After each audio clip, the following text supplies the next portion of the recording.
Well, thank you everyone for joining and listening to this discussion today. It's titled Northside Businesses, Struggles Behind the Scene. From one angle, North Minneapolis offers great attractions for business. It's centrally located, it's close to downtown, and has the cheapest real estate in the metro area. But in a 2010 study from the Economic Policy Institute, Minneapolis had the largest employment gap between white and Black residents of any US major metropolitan area. So I'm going to start off by asking our business owners. 20% of small businesses fail by the first year, 30% by the second, and 50% by the fifth. And by the 10th year, a staggering 70% of businesses have shut off their lights. For minorities, the number can be even more daunting. 8 out of 10 Black-owned businesses fail within the first 18 months. From your own experience, give me one example, just one from each of you, of why you believe this statement to be true. I think the statement is very true. The biggest reason I work with a lot of businesses, especially in North Minneapolis, all the way to Brooklyn Park, but the big thing I find is the foundation of their business is not properly set up. I don't think a lot of people know a lot of knowledge on the LLC versus S Corp versus the C Corp. Basically, what can you do? What tax breaks is what? And that means a lot when you talk to about profits and losses and basically how you do creative financing is very important of how you created that business. If you ever want to get loans, business loans, SBA loans. So then I think the foundation is not properly implemented, which then throws off the whole business structure. Oh, the statement is very true. The fact is we don't have the same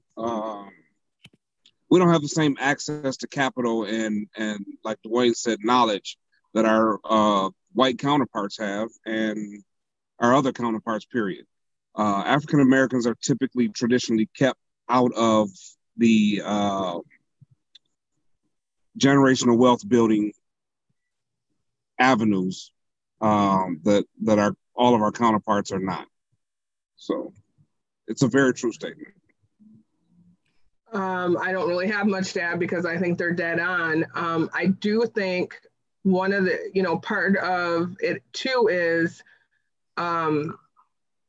a lot of things have been coming up more recently, and I keep getting angrier and angrier about the negative statements about North Minneapolis. And I personally, a lot of people don't know Wendy and I's history. We did grow up in the suburbs. Most of our family was south of North Minneapolis, and that's really, to me, where we were actually raised. But looking at what we had access to growing up in a predominantly white suburb to where we are now and how people treat each city, because I don't have a problem with Minneapolis. So whenever someone says something derogatory, it really gets my blood boiling. You have to come here, because one of the things about us is where you go out to where we were raised, Richfield, to me, that's not community. We're community in North Minneapolis, and we do stick together. And I think that's where our bond is. I do think, though, some of us with businesses don't tend to come together, and it's more of a competition sometimes, which I don't like. And Wendy and I have discussed this. This is not a competition. We can have, for us, it's a restaurant. We can have 100 restaurants. We could all be serving the same food, but we all have a different twist. So just, give somebody a pat on the back and keep it moving and do what you're doing to be successful. And let's all just support each other. Things like this, I think, make a huge difference, because there's some people on here I had no idea about their businesses. And I try and stay as involved as possible, whether I'm shopping with you or just, tagging you in something. And that's another thing, just getting, you may not want our food, but, tag us, put us out there, help each other out. But I think the biggest thing, access to capital, we were fortunate. We had, some family involvement, but those are the biggest things for me. Is I think a huge thing is this negative thing with the North Side. I don't get it. We have problems everywhere in Minnesota, not just the North Side. Personally, I think it's a lack of support and a lack of visibility. A lot of the times when it comes to businesses in North Minneapolis, people don't even know they're there. they don't know they're there. They're scared to go there. Like, there's all these barriers that, especially in North Minneapolis, that we have. But I think I've always said it's about being intentional, right? When you shop or when you support and go get food or go get clothing, like, are you being intentional? So I think as Northsiders, we have to be super intentional when it comes to supporting Northside businesses and Black-owned businesses. But yeah, the lack of support is huge. COVID-19 has drastically increased some of the issues facing the Black community. African-American entrepreneurs have had to close their doors at more than twice the rate of their white counterparts. Black-owned businesses declined by 41% between February and April 2020, compared with 17% decline among white-owned businesses. From your perspective, as a business owner in North Minneapolis, why do you feel the decline in Black-owned businesses was nearly 3 times than that of white businesses during the time the state was shut down? And I would like to start that with KB. I think Dwayne actually answered it in his original answer to the first question. The lack of knowledge of business is rampant in our community, and most of our businesses we were already holding on by a shoestring, you know. So when COVID hit, you know, it's just easy for most of us to shut down. The lack of knowing how to, you know, of having access to capital, having access to accountants, bookkeepers, people to help them actually get their business moving forward or stable so that they can actually access PPP loans and all of that stuff. You know, most of our businesses lack that. That's a tough one for us. I'm not sure if everybody's aware, but we did not have to shut down. We shut down, I believe it was maybe 48 hours total for COVID itself, and maybe 2 to 3 days for the unrest.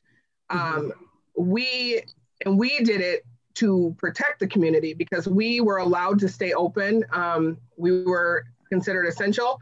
But there were some issues where we were located before where we didn't feel comfortable in that, you know, people coming in unmasked and, you know, just not proper socially distancing, things like that. But staying alive during it, we didn't have I'll say capital again, but I hate to keep coming back to that, but I think that is the biggest obstacle we all have. But we didn't have access to like even, you know, getting gloves. I mean, we were literally, I would drive miles and miles for gloves. And fortunately, the city and some other people came through on mask for us. But I think it's the biggest thing, the capital and knowing where to go and what resources can help. Now, positive side of that, I will again go back to the Northside community when they showed up and showed out for us. So I can't be on the negative side of we didn't have the help. And even outside of the community, people really came and helped us. One of our big things that helped us, I believe, is our marketing. We have a marketing company that handles all of the you know, I'm not savvy with a lot of things, but the Facebook, the Instagram, and all that other stuff. And I don't think if she had not stayed on top of those things and really pushed small business, I don't think we would have the success that we had and are having. So what about you, Markella? When Heather said that she had help with marketing, do you have the same type of help and assets, or do you find yourself having to do a lot of the marketing yourself?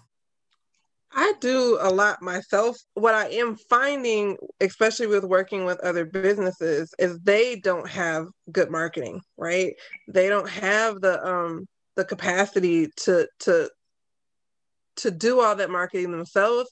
But then also, like, everything happened so quickly, people didn't know how to pivot, right? Mm-hmm. They're so used to like, oh, I have a storefront, or oh, I do events. I do a lot of vendor events. That's how I make a lot of my money. But vendor events were gone. What do? Do you host an online one? Do you know how to host an online one? So it's the knowledge of what to do in a different scenario. I think a lot of people just didn't have. And there was so much happening at one time that it was just like, you don't even have the time to think about what to do next. So I think Yeah, I personally, I saw a loss, but I didn't see a huge loss. But it makes me think of a lot of smaller businesses just didn't know how to pivot. And marketing was key for knowing how to pivot. Yeah, I would say I agree with that. A lot of the pop-up shop model is going to be able to survive because a lot of them really depended on flow and open streets and all the neighborhood events that were happening live on the drive, and different places where they could pop up and sell their products or food. So that was definitely, and I noticed that a lot of the businesses that are ran by people of color are a pop-up shop type model. So because of not having a building. The PPP, our Paycheck Protection Program, designed to throw a lifeline to small businesses in the pandemic, made it harder for Black-owned businesses to get help. The program required applicants to apply for aid through banks or credit unions. Over the past 5 years, only 18% of Black-owned businesses obtain loans from banks or credit unions in Minnesota. Without banking relationships, many Black-owned businesses struck out in getting help from the federal program. When you hear this, how does that make you feel and why? As in how it makes me feel, I mean, obviously it's frustrating, but I think it was expected for the people who was rolling it out. The PPP wording, for someone who is not familiar with business, is almost damn near impossible for them to understand. There's different ways around that PPP that, a lot of people didn't understand, especially with the second PPP that came out. So it's definitely frustrating, but I don't think it was designed to help necessarily small business, but mid-sized to large businesses. I'm going to try and keep this nice when I say it pissed me off. When I say we were bombarded with all this paperwork, and that's my background. So I'm more of I handle the business part. I'm pretty savvy when it comes to, I used to work for banks and, I knew, or I thought I knew what I was doing. Wendy has had a relationship with a particular bank for many years, and we submitted it right on time. I mean, there was no lag or, whatever, kept getting the runaround. And I just thought everything was in process. Then come to find out funds are gone, too bad, too sad. And I'm going, wait a minute, I didn't even get a response. So I actually reached out to an individual literally on the street. We were talking about some things and he informed me of who he was, what he does, and could not believe that we didn't get it. So he has helped us start with the second round. But what I was informed of is that we shouldn't have even went to the large bank that we use. We should have went to the smaller banks, and they would have, it would have been a quicker process. And they were actually kind of, I don't want to say hand-holding, but they were really helping people. And I've heard this from multiple people. They were really helping each individual business owner through all the paperwork, every single step. But we didn't get the first one. It was, I'm still upset. I was told to contact that particular bank and, pursue it further. We have to run a business. I don't have time to go back and forth with people. So I just had to let it go. And, thankfully we're surviving, but it did upset me and it hurt me more for the businesses that weren't able to stay afloat, because we can be in business all day, every day, but if we don't have all of you all still functioning, what happens to all of us? So that's my answer. All right. Do you feel that the criteria to receive the grants from local government reflected the service and products that are provided in North Minneapolis? If not, what do you think could have been done to address this? No. The way that they're worded specifically for, other businesses. They were never intended for us. I remember having a conversation with you the other day, and you were able to navigate the Hennepin County grants that were available, but because you happen to know somebody there. I was like, well, how many businesses don't have that relationship and weren't able to navigate through that process?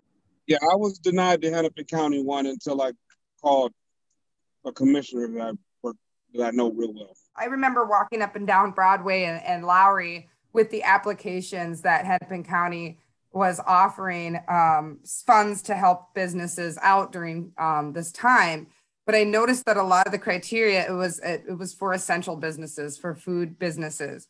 And I thought, well, how is this going to help people who are in the business of retail?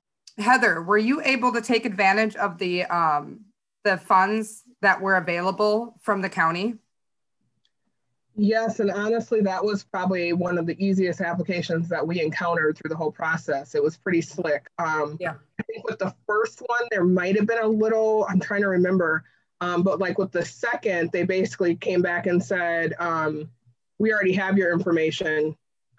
We just need to know if you want the money. Nice. So, but we did get, I won't say denied. We didn't get denied. We got, there were too many people in the pool. So then we didn't get the next. Those applications were pretty simple, but I don't know. That's from a food perspective, too, considered an essential business. So, and I know on there, they were prioritizing, so unfortunately. You got to remember what Felicia said, too.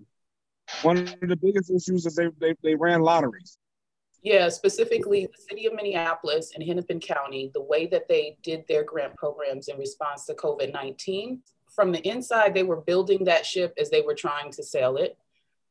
They were, those people making those decisions have never had to make these type of decisions in a situation like this ever before. And so they didn't know what they were doing. Against the advice of business technical assistance providers such as like myself, Neon, Black Women's Wealth Alliance, those, they're rooted there in North Minneapolis and across the city.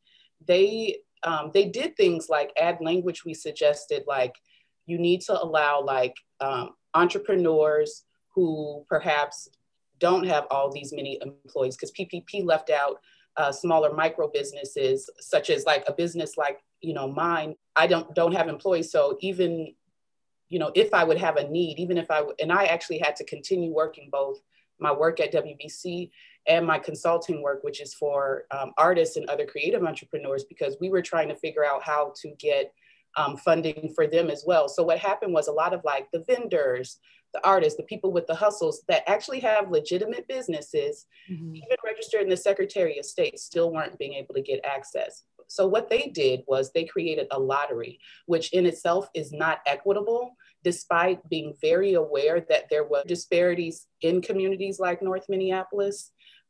They didn't do anything proactively to address that. And that's part of the problem. When you do a lottery, you're not proactively addressing the inequities that already exist. The lottery in itself is inequitable. And communities like ours have been left out of lotteries for centuries. It's been a tool of oppression, right? And so while I think the people who did that, quote unquote, meant well, even the decision to make it a lottery was done after applications were already live, you all. What I found from my position at WBC, working directly with business development in the city, there didn't seem to be any input from our city council person. Thinking about like whose role and whose job it is, who's advocating for who from whatever position they have. Like I don't have a position of power from where I was advocating for.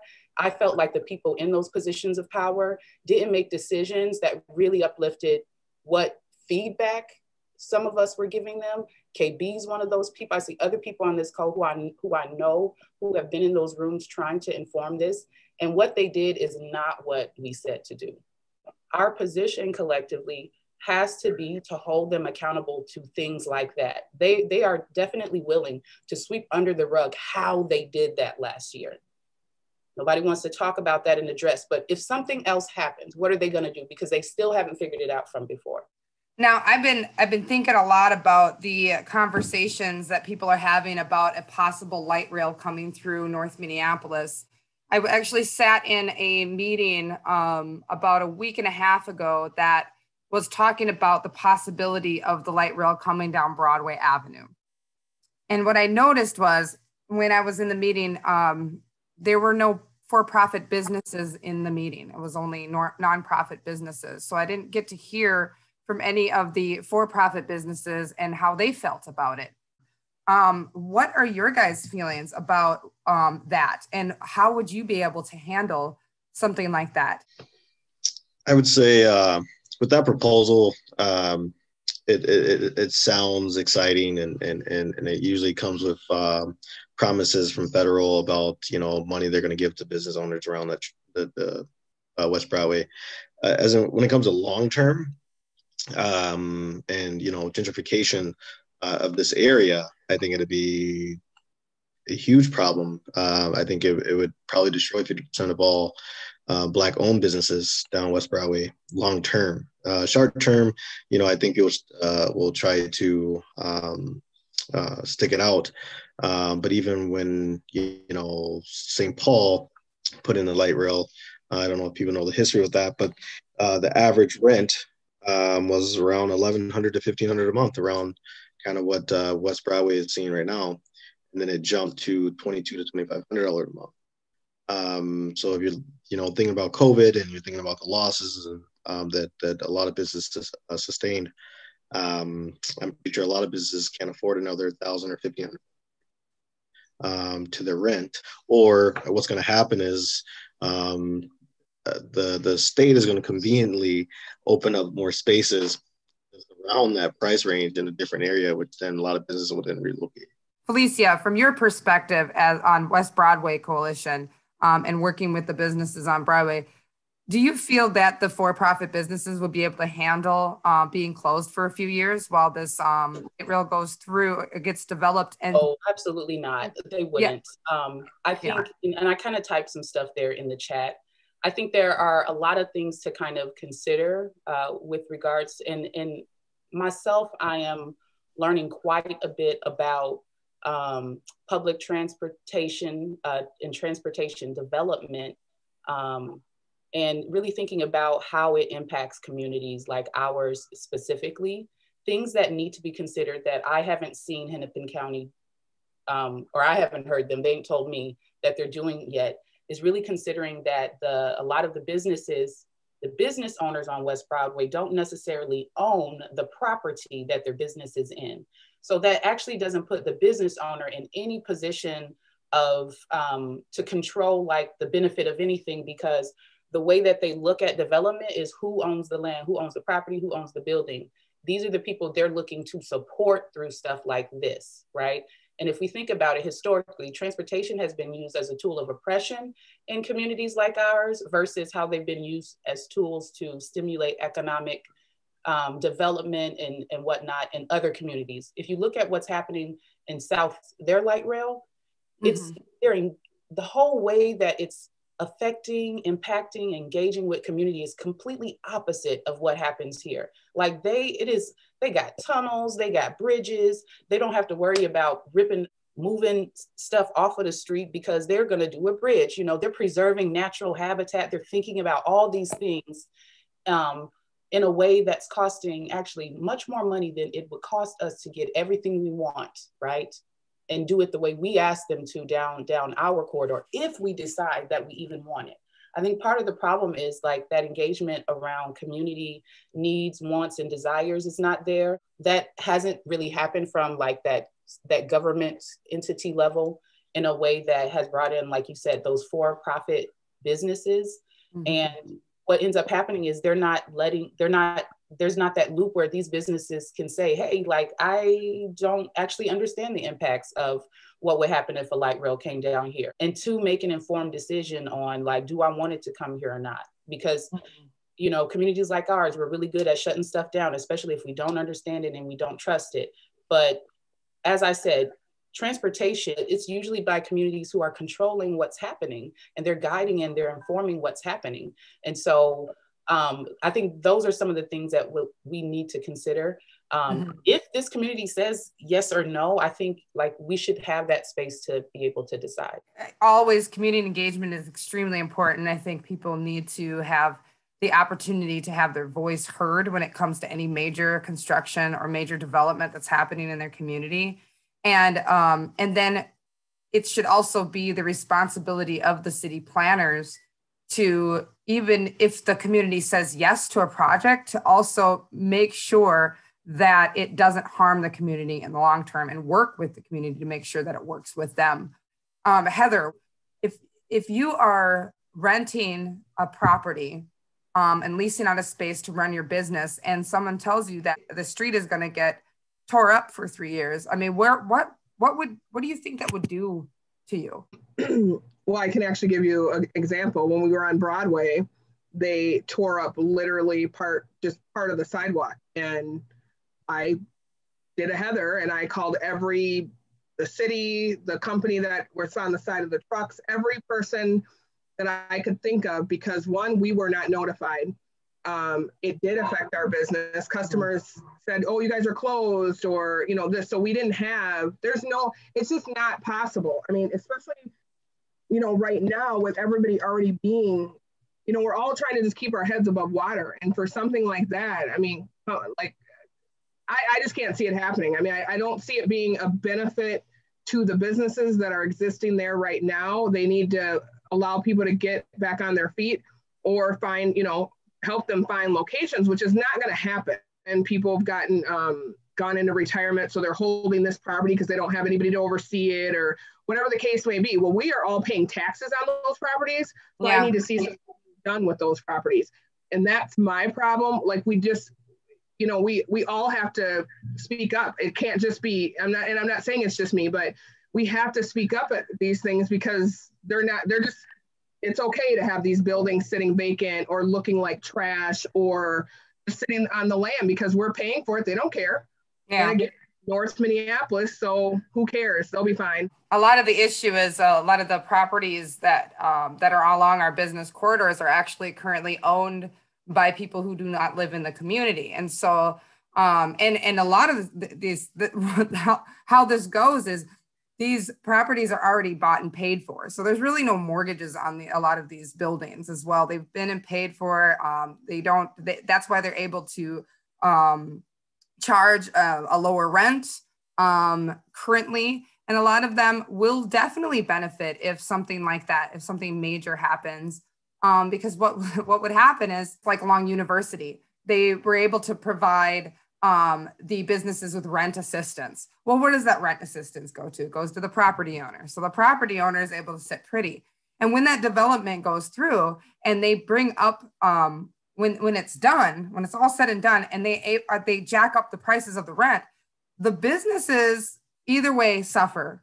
And they're either going to be able to sustain and stay, or they're going to move, and the place is going to get gentrified. When I go to St. Paul, ever since that light rail went through University, I have avoided University Avenue, because it's not easy, and it's very inconvenient to drive down now. And it sucks, because there were businesses that I supported over there when I would go and lobby down at the Capitol. Or now it's because it's been such a difficult way to take. Now we're taking the highway straight to the exit that we need to get on and get straight to our destination.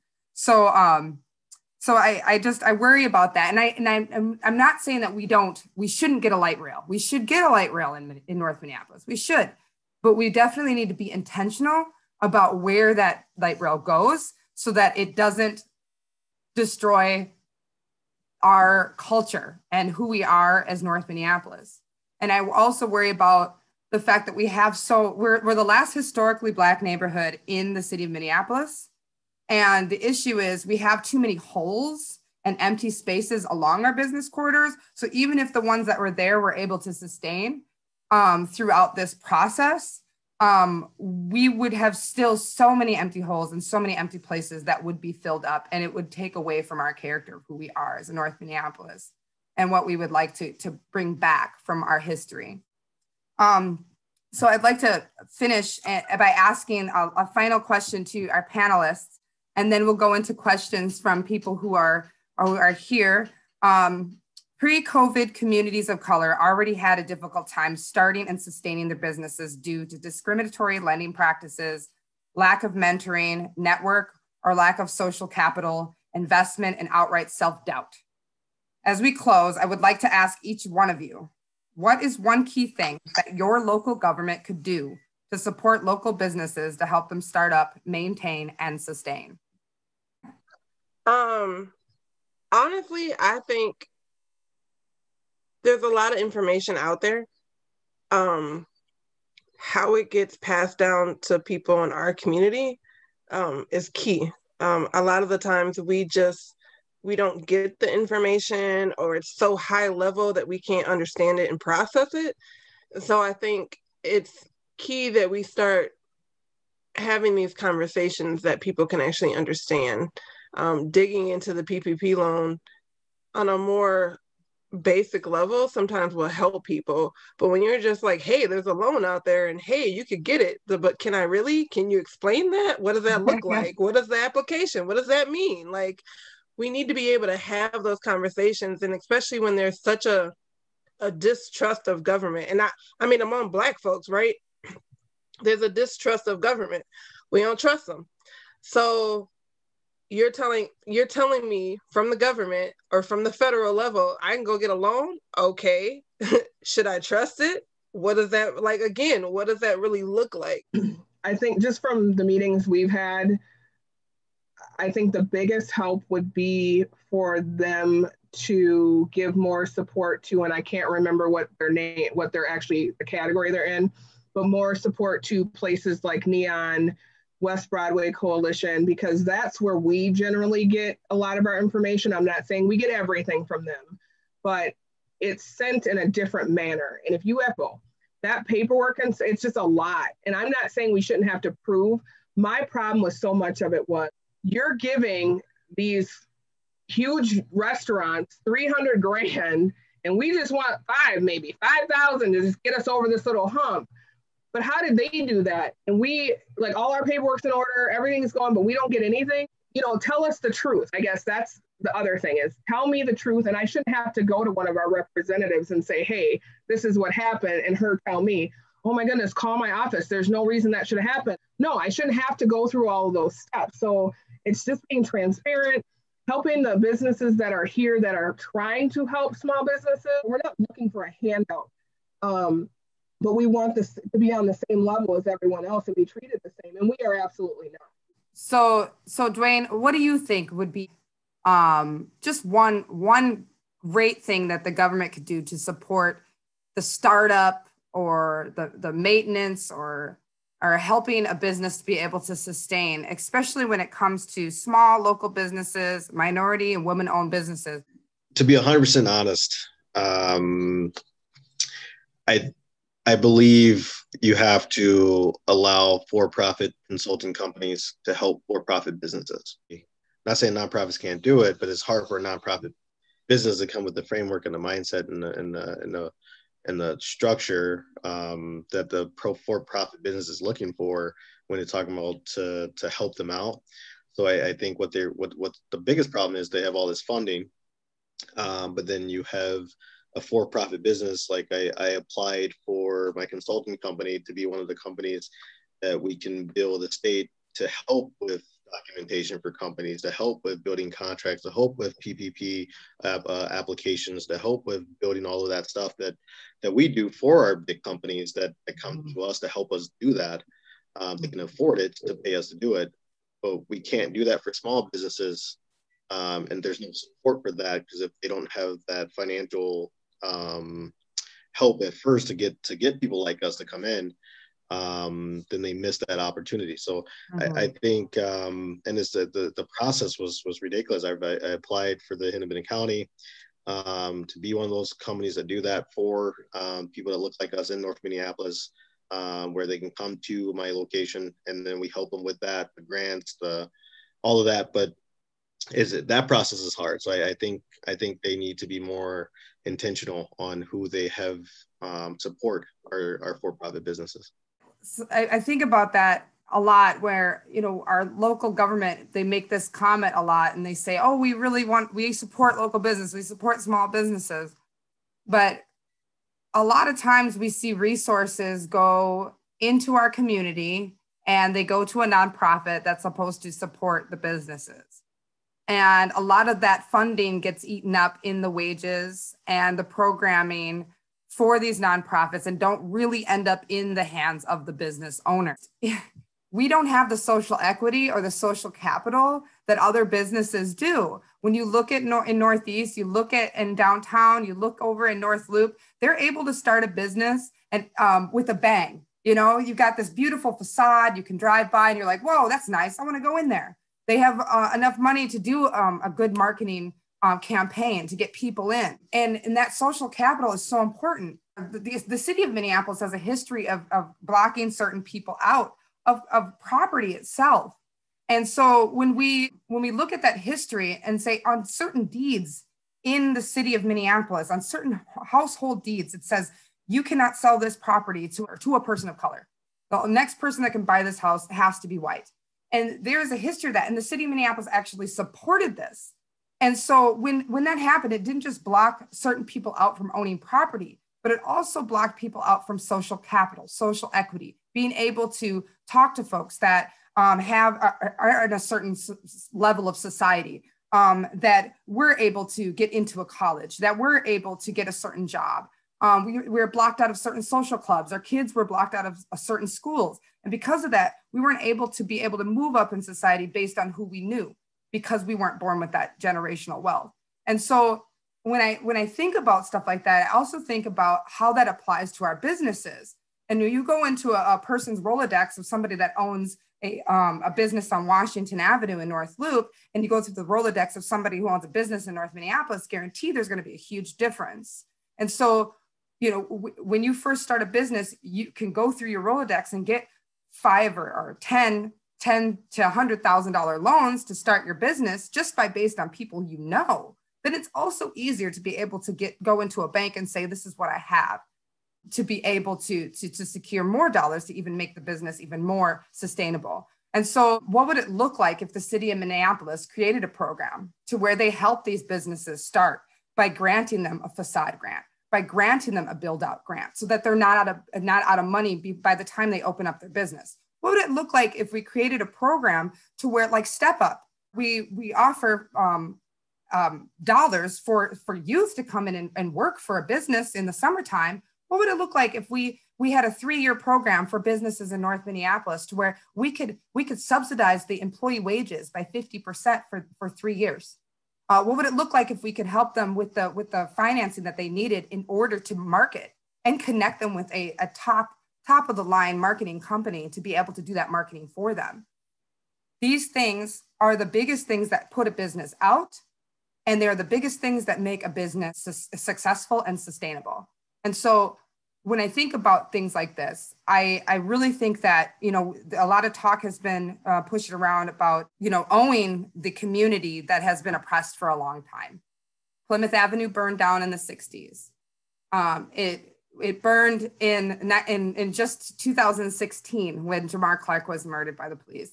And here we are back, we're in 2021, and we spent an entire year of 2020 of dealing with civil unrest. This is coming from systemic racism, systemic oppression, and we owe it to these communities to be able to invest into them so that they can succeed.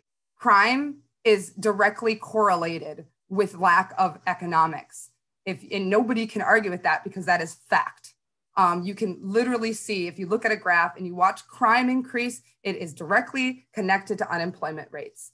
So being able to help businesses in these communities so that they can provide jobs for the local community, entry-level positions, that is what we need here in North Minneapolis. This is a great meeting. I just want you to know, I am so incredibly just overwhelmed with excitement that we're having this conversation. And this is the time right now to make those changes. I believe that we're discussing. But my question, or actually my comment, is that have we talked to the city or the county about moving some of the food business to other locations? My skin's crawling with everything that we're talking about. I'm just going to paraphrase it. We could also look into utilizing some of the churches that have commercial kitchens that actually are licensed. And then the other thing was Broadway and Penn, where the liquor store is. It's the lower level is empty to some degree. There's a huge space there that definitely needs to be renovated.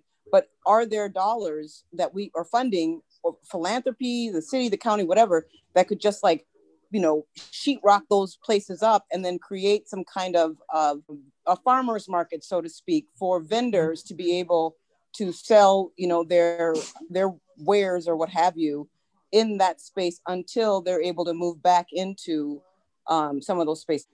And I ask these things because it has been inequitable in the way that these businesses have been treated in terms of not being able to get loans from banks and all those things. So I feel like we are due our opportunity to have access and then also have them support us and lift us up so that when the D line is complete, we can actually move back into those spaces. And maybe there's a very small percentage that is paid back, I don't know, $150 a month for the next 10 or 20 years, however long you're in that space, or there's a forgiveness grant, or I don't know. So one of the things I will say is that North Minneapolis, in the city planning that has happened around North Minneapolis historically, has lacked creative placemaking. There's just been, we have pop-up businesses randomly here and there, and lack of actually creatively figuring out how to make it flow and work together. I was just talking to a woman that grew up in North Minneapolis who no longer does today. And she said, she no longer lives over here, but she said, I remember an entertainment district. I remember actually having a place where we enjoyed entertainment. And so, and I was talking to Felicia about this in the past, about what would it look like if we actually planned out the city? What if we planned it out? You go to certain places, like over South, they have an Eat Street. You get a place where you can go and get food. That there's options there. What would it look like if we were able to get, and that's one of the things that I thought about with creating some sort of lifeline for these local businesses, also connecting the businesses and getting them to actually work together, to invest together. Like we said, a lot of these businesses don't own the buildings that they're in, right? So if they don't own the buildings that they're in, what would it look like if we got these businesses? We got Markella and we got Dwayne and we got Heather and we got KB to all go in and invest and buy some land on Broadway together and build something and develop something there. And then once they fill that place with businesses, move on down the line.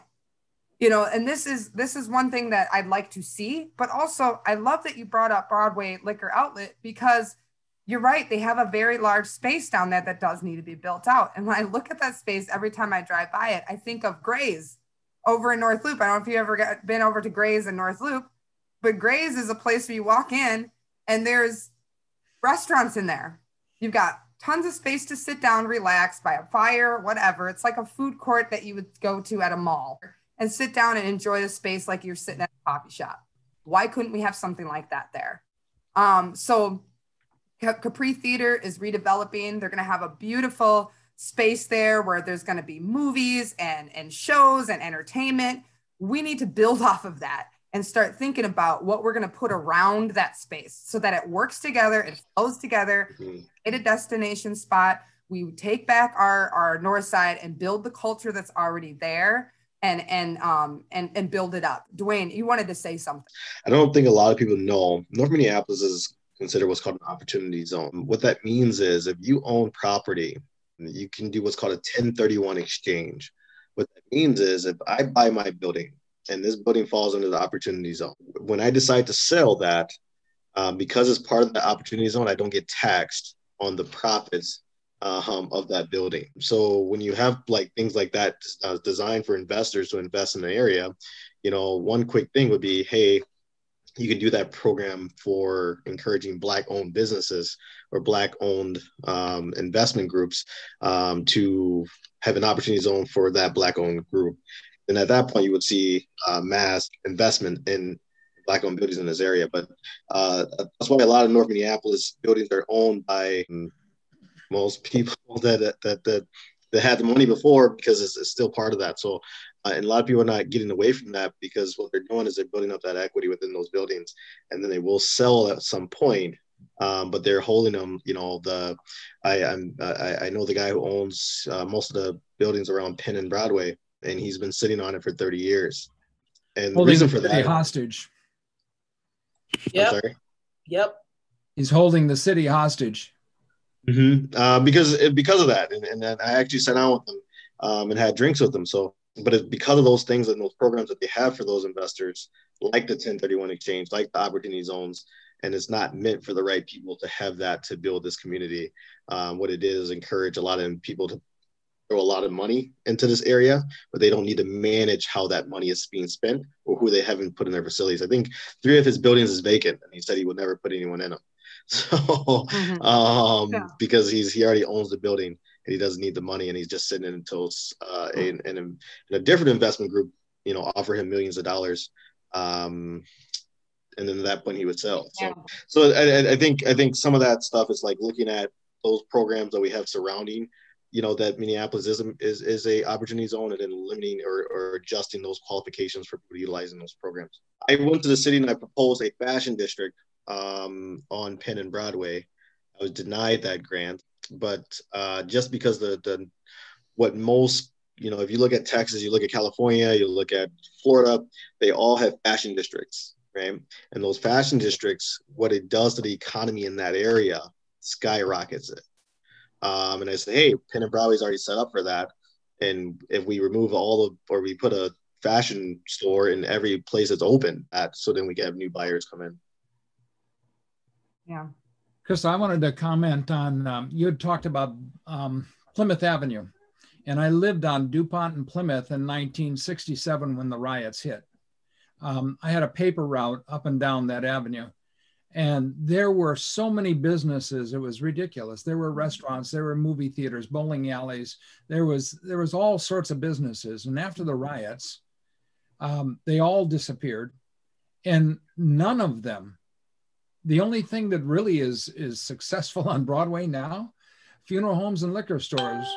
And other than that, it's nonprofits, Section 8 housing. And so anybody that lives in that area has to travel somewhere else to spend their money because there are no businesses. Yes, that was like the white flight that happened after the riots, because they actually didn't even allow Black businesses on West Broadway prior to that. Is that from what I understood? Yeah. I was on a committee where we were looking at redeveloping Broadway.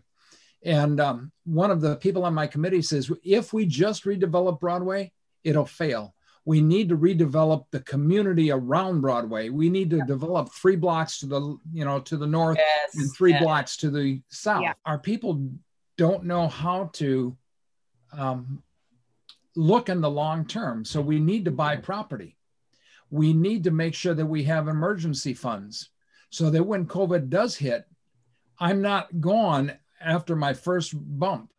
Now, the problem, you'd ask the question about why suburban communities are able to survive that. And it's because they do have friends and family that are backing them up. They don't start their business on a shoestring where that's all the money they got.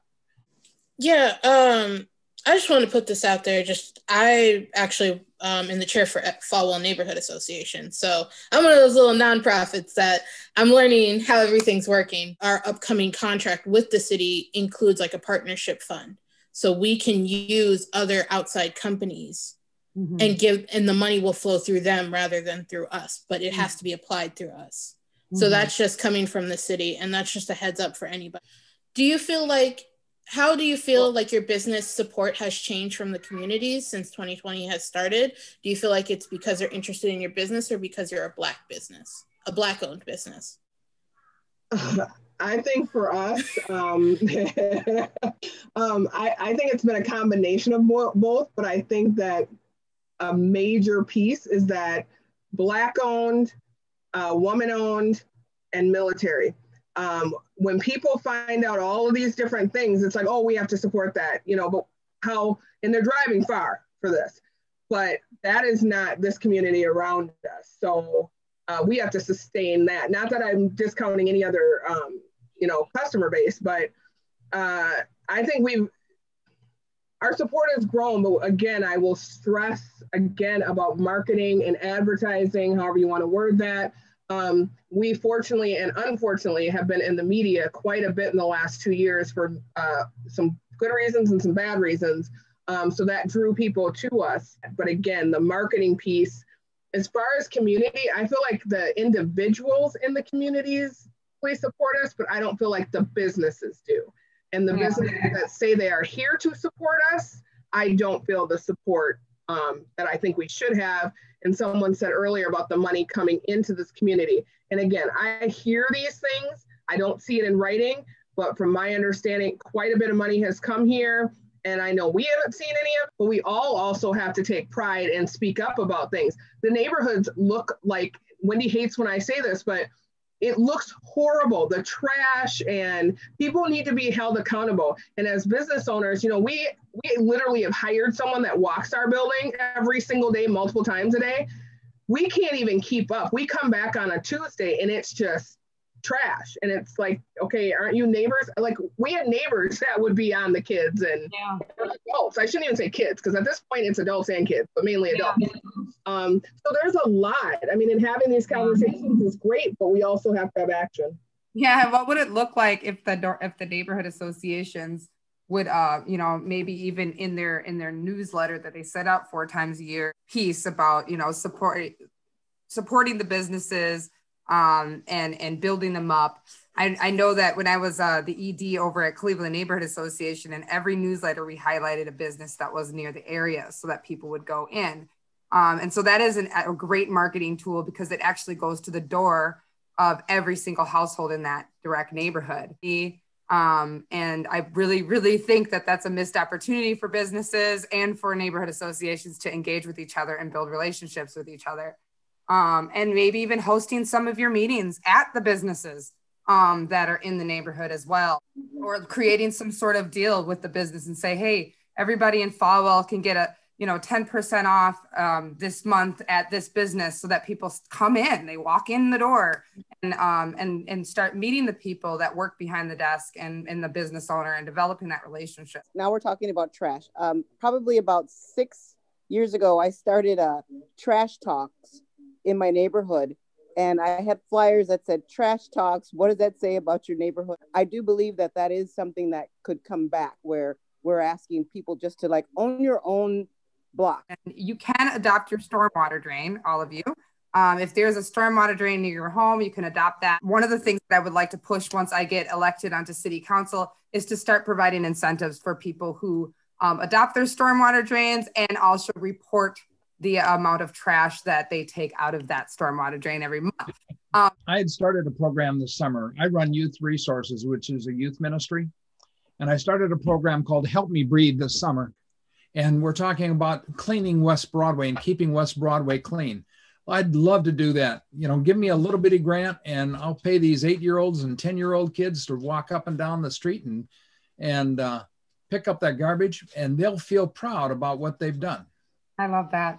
Yeah. That reminds me of DID, which is in downtown Minneapolis Chamber of Commerce that covers it. But it's DID, and it's a group of folks that walk around downtown Minneapolis and keep and maintain downtown, and keep their eyes on things that could be happening, like crime, or walking a lady to her car and when it's dark out at night, and making sure that the trash is picked up. And the way that they're out there going around is they have this little wand on their hand. And as they're going to the different place, they have checkpoints where they have to like beep it on one of the street lights to make sure that they're covering ground and they're not just hanging out in one spot. And so when I think about that, I'm like, why don't we have something like that in North Minneapolis? We don't just have people that are picking up trash, but they're also people that are walking around. They got walkie-talkies, they're connected. They have a relationship with their crime prevention specialists. They have relationships with the people in the community, and they're keeping their eye on the businesses and the community at the same time.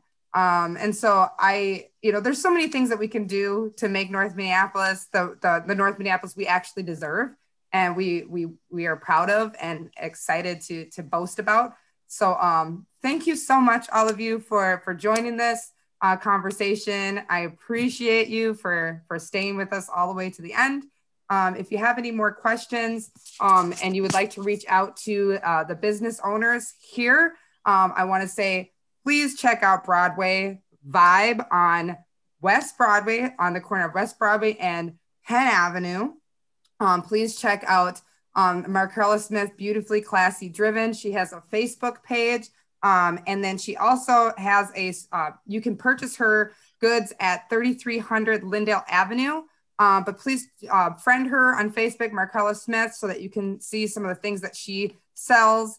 And please go into Wendy's House of Soul and get some of those yummy soul rolls. And that is on Glenwood Avenue and Morgan Avenue, right across from another wonderful business, which will be back open in March. And that is Venture North Bike and Coffee Shop. They have really great coffee, and you can get a used bike for a really reasonable, and you can maintain the bike that you already have. Venture North Bike Shop, and they also hire youth in the community and teach them how to fix up bikes. So definitely check them out. And then also KB Wolfpack Promotionals and Alpha Wear. They are located on Broadway, right across from the Capri Theater. Anytime you want to get a nice, comfortable sweatsuit, or if you want to get anything printed for your business, you can go in there. They are also partnering with Dwayne Neighbors and getting my gymnastics team from North, Henry, and Edison our warm-up suits right now. So I'm really excited about that. Support the businesses. And Usman, he was on for a second. Please support his store as well. He's Kay's Grocery and Deli. If you're planning on getting a snack or something, one of the simple things that you need while you're heading home, swing in there. They're on Broadway, right across the street from McDonald's. Thank you guys. You have a wonderful evening. And next week, we are going to be doing a conversation around COVID and the vaccine, what to expect. We will have actual people from the public health department on the call doing a presentation. And we will have people that have gotten the vaccine and are telling their story on what it's like to get it. And yeah, so if you want to tune into that too, same time, 6:30 p.m. next Wednesday. You guys have a wonderful night, and thank you so much for joining. Thank you. Thank you. Thanks, Kristel. Thank Thank you, everyone.